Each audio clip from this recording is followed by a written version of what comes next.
Justice Hema committee റിപ്പോർട്ടിനെ കുറിച്ച് വീണ്ടും ചില കാര്യങ്ങൾ പറയേണ്ടി വരും.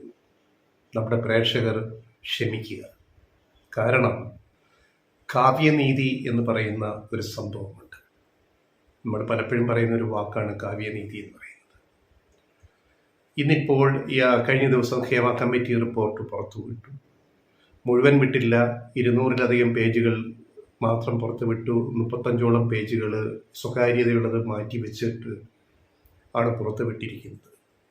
ആ സ്വകാര്യതയിൽ ഉള്ള പേജുകളിലെ ആ പേരുകളൊക്കെ പുറത്തു വന്നാൽ നമ്മുടെ മലയാള സിനിമയിലെ ചില സൂപ്പർ സ്റ്റാറുകളും ചില ജനപ്രിയ നായകന്മാരും തലയിൽ മുണ്ടിട്ട് നടക്കേണ്ടി വരും എന്നതാണ് വസ്തുത. ഞങ്ങൾ വളരെ കൃത്യമായിട്ട് പറയുകയാണ്. ഈ മാറ്റിവെച്ച 35-ലധികം പേജുകളിലൂടെ പുറത്തു വിട്ടാൽ അതിൽ സ്വകാര്യത പറയുന്ന പേരുകളാണ്.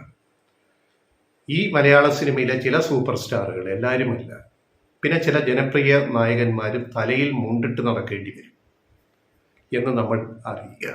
പിന്നെ ഞങ്ങൾ കാവ്യനീതി എന്ന് പറഞ്ഞത് മലയാളത്തിലെ മഹാനടൻ തിലകൻ, മലയാളത്തിലെ മഹാനടൻ എന്ന് തന്നെ ഞങ്ങൾ വിശേഷിപ്പിക്കും.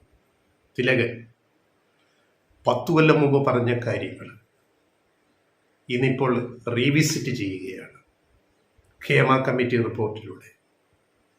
അതായത് മലയാള സിനിമയെ നിയന്ത്രിക്കുന്ന ഒരു മാഫിയ സംഘമുണ്ട്. അത് താര സംഘടനയായ അമ്മയിലെ ചിലരും, എല്ലാവരുമല്ല, ചിലരും, ചില എക്സിക്യൂട്ടീവ് കമ്മിറ്റി അംഗങ്ങളും ഉൾപ്പെടെയുള്ളവർ, അതുപോലെ സാങ്കേതിക സിനിമാ സംഘടനയായ സാങ്കേതിക വിദഗ്ധരുടെ സംഘടനയായ ഫെബ്കയിലെ ചിലരും. അത് തിലകൻ അദ്ദേഹത്തിൻ്റെ വീഡിയോയിൽ അത് തുറന്നടിക്കുന്നുണ്ട് ആരൊക്കെയെന്ന്. ആ വീഡിയോ ഇപ്പോൾ സോഷ്യൽ മീഡിയയിൽ വൈറലാണ്. 2 ദിവസമായിട്ടും വൈറൽ വീഡിയോ ആയിട്ട് അത് പോയിക്കൊണ്ടിരിക്കുകയാണ്. അപ്പം അതിലെ പേരുകൾ ഞങ്ങൾ പ്രത്യേകിച്ച് പറയേണ്ട ആവശ്യമൊന്നുമില്ല. ഈ മാഫിയ ആരാണ്? ഇവരെ എതിർക്കുന്നവരെ സിനിമയിൽ നിന്ന് പുറത്താക്കുക. തിലകനെ സിനിമയിൽ നിന്ന് പുറത്താക്കാൻ നോക്കി, ഇന്ദ്രൻസിനെ പുറത്താക്കാൻ നോക്കി. പിന്നെ ഇതിൻ്റെ നാൾവഴികൾ ഞങ്ങൾ കഴിഞ്ഞ ദിവസം പറഞ്ഞു. 2017 അതിജീവിതയായ നടിക്കെതിരെ നടന്ന ലൈംഗിക ആക്രമണം, അതിനുശേഷമാണല്ലോ വൈകാതെ പിണറായി സർക്കാർ ഹേമ കമ്മിറ്റിയെ രൂപീകരിക്കുന്നു, 3-അംഗ കമ്മിറ്റിയെ രൂപീകരിക്കുന്നത്. അപ്പൊ തിലകൻ 10 കൊല്ലം മുമ്പ് പറഞ്ഞ കാര്യങ്ങൾ എത്രമാത്രം ശരിയായി എന്ന് സ്ഥാപിക്കുന്നതാണ് Hema committee report, justice Hema committee report. ഇവിടെ ഈ മാഫിയയുടെ ഇടപെടലിനെതിരെ ധൈര്യപൂർവ്വം നിന്ന 2 സംവിധായകരുണ്ട്. ഒന്ന് വിനയന്റെ സിനിമയിൽ തിലകൻ അഭിനയിക്കാൻ നോക്കുമ്പോൾ വിലക്കേർപ്പെടുത്തി. തിലകൻ ഇനി സിനിമയിൽ അഭിനയിക്കാൻ പാടില്ല എന്ന് തീരുമാനിച്ച മാഫിയ ആരാണ്? വിനയൻ ധൈര്യപൂർവ്വം തിലകനെ സിനിമയിൽ അഭിനയിപ്പിച്ചു. അതിൻ്റെ പേരിൽ വിനയന് നേരിടേണ്ടി വന്നിരുന്ന സംവിധായകൻ, വിനയന് നേരിടേണ്ടി വന്നിരുന്ന കാര്യങ്ങളൊക്കെ നമുക്കറിയാം, ഒക്കെ ചരിത്രമാണ്. അതേപോലെ ധൈര്യപൂർവം തിലകനെ സിനിമയിലേക്ക് വീണ്ടും അഭിനയിപ്പിച്ച ഒരു മുഖ്യധാര സംവിധായകനുണ്ട്, ബി രഞ്ജിത്ത്. ഇപ്പോഴത്തെ ചലച്ചിത്ര അക്കാദമിയുടെ ചെയർമാൻ ബി രഞ്ജിത്തിൻ്റെ ഇന്ത്യൻ റുപ്പിയിൽ, വൻ ഹിറ്റായ സിനിമയിൽ ഇന്ത്യൻ റുപ്പിയിൽ വളരെ പ്രധാനപ്പെട്ട ഒരു വേഷത്തിൽ തിലകനെ അഭിനയിപ്പിക്കാൻ രഞ്ജിത്ത് തീരുമാനിക്കുന്നു.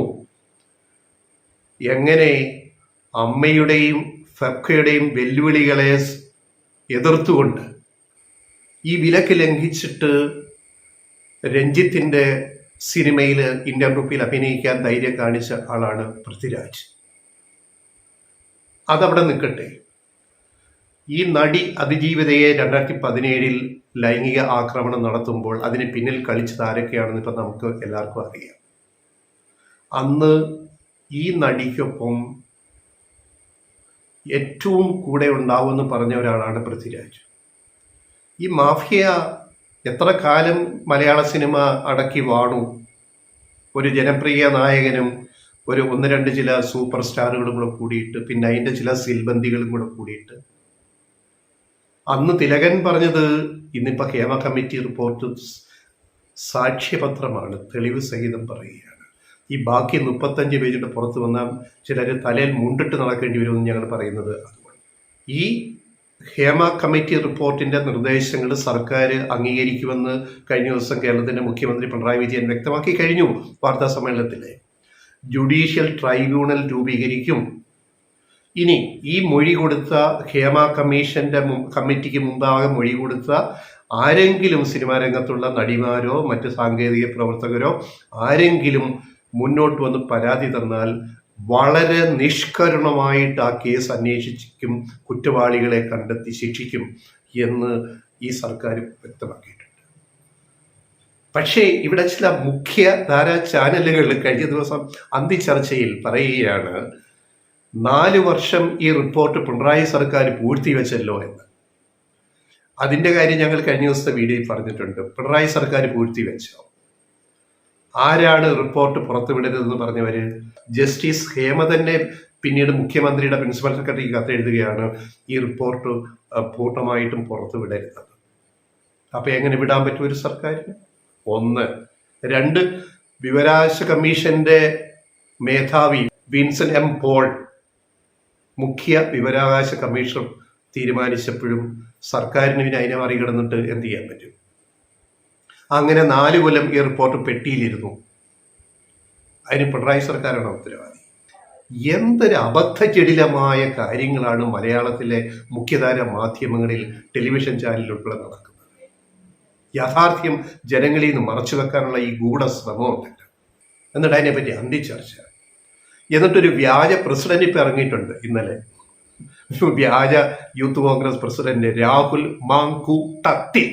ഈ പാഴ് ജന്മങ്ങളെ നമ്മൾ മലയാളികൾ താങ്ങേണ്ടി വരിക എന്ന് പറഞ്ഞാൽ എന്തൊരു കഷ്ടമാണ്. രാഹുൽ മാങ്കൂട്ടത്തിൽ എന്ന വ്യാജ യൂത്ത് കോൺഗ്രസ് പ്രസിഡന്റ് ഇന്നലെ പറഞ്ഞിരിക്കുകയാണ് 4 വർഷം പിണറായി സർക്കാർ ഇത് പൂഴ്ത്തിവെച്ചു എന്ന്. ഇവരാരെയാണ് വിഡ്ഢികളാക്കുന്ന ഈ വ്യാജ പ്രസിഡന്റ് രാഹുൽ മാങ്കൂട്ടത്തിൽ യൂത്ത് കോൺഗ്രസിന്റെ?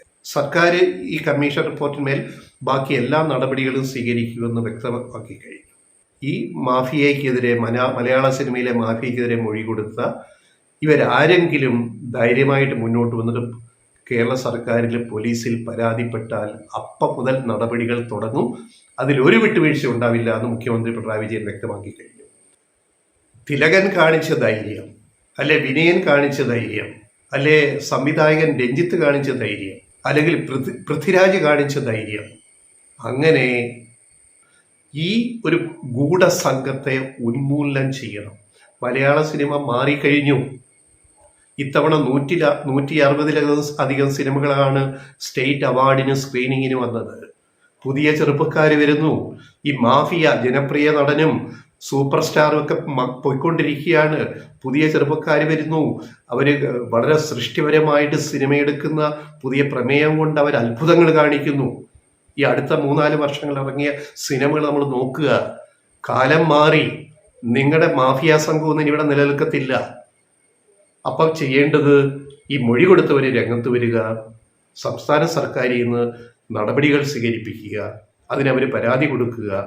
അതാണ് ഗവൺമെന്റ്, മുഖ്യമന്ത്രി കഴിഞ്ഞ ദിവസം പറഞ്ഞത്. അപ്പൊ സിനിമാ ലോകത്തെ ചില പുഴുക്കുത്തുകളെ ശുദ്ധീകരിക്കാൻ ഈ പ്രക്രിയ ഉപകരിക്കുമെന്നാണ് ഞങ്ങൾക്ക് പറയാനുള്ളത്.